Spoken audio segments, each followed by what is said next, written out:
মুর্শিদাবাদ এখন আতঙ্কের অন্য নাম। বন্ধ নেটওয়ার্ক এবং সেখানে দফায় দফায় বিক্ষোভ।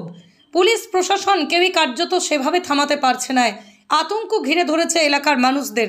জ্বালামুখী প্রতিবাদ দেখল মুর্শিদাবাদ। এবার দেখা গেল বেশ কয়েকদিন ধরে দেখা যাচ্ছে দফায় দফায় বিক্ষোভ, উত্তেজনার ছবি। কোথাও বাস পুড়েছে, কোথাও পুলিশ গাড়ি ভাঙচুর, আগুন ধরিয়ে দেওয়া হয়েছে, সরকারি সম্পত্তি নষ্ট করারও অভিযোগ উঠে এসেছে। কিন্তু কোনোভাবেই প্রতিবাদ থেকে অব্যাহত থাকেনি কেউ।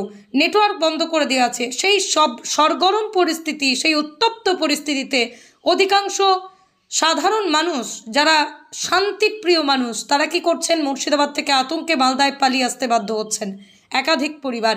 সেই ছবি এই মুহূর্তে আমাদের ক্যামেরায় ধরা পড়েছে। দেখুন, শামশেরগঞ্জের একটি স্কুলে আশ্রয় নিয়েছেন 500 জন। তাদের বাড়ি ভাঙচুর করে জ্বালিয়ে দেওয়া হয়েছে বলে অভিযোগ।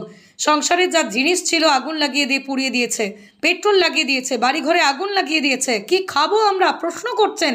আর সেই সমস্ত শান্তিপ্রিয় সাধারণ মানুষ তারা একেবারেই সেফ জায়গা খোঁজার জন্য পালিয়ে যাচ্ছেন মালদায়। সেই ছবি ধরা পড়লো। কোনো রকমে আতঙ্কে নৌকোয় করে পালিয়ে যাচ্ছে, সেই ছবি ধরা পড়লো। দেখুন,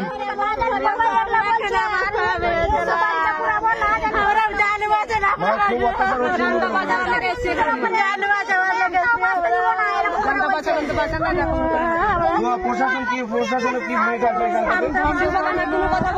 কোনো কথা বলতে পারছেন? এখানে থাকা খাওয়ার ব্যবস্থা আছে, আপনারা যান। আচ্ছা যান, আপনাদের জন্য মুসলিমদের উপর খুব অত্যাচার করছে, প্রচুর অত্যাচার, মানে এত অত্যাচার থামায় না। বাড়িঘর সব পুড়িয়ে দিয়েছে, আগুন লেগে দিয়েছে। যে কেউ একটু করছে আর শক্তিশালী দেখা দিয়েছে, ওরা মারধর করে কাটে ফেল দিচ্ছে। পুলিশ প্রশাসন আসছে, মাঝে মধ্যে সে পালিয়ে যাচ্ছে, আগুন লাগিয়ে পুড়িয়ে দিয়েছে। কিছুই নয় বাড়ি ঘর। আপনার বাড়ি? বাড়ি হয়েছে বেদবনা। আপনার বাড়ি? আমার বাড়ি বেদবনা 16 নম্বর ওয়ার্ড। ডিস্ট্রিক্ট? ডিস্ট্রিক্ট মন্দিরপাড়া বাড়ি 16 নম্বর। মুর্শিদাবাদ, তাই তো? হ্যাঁ, মুর্শিদাবাদ।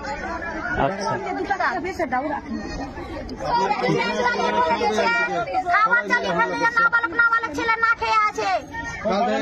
অনেক অত্যাচার। 3বার করে ঘর পুড়াইছে, 3বার করে বম ফুটাচ্ছে, 3বার করে ঘর পুড়েছে, আর ছেলে লাঠি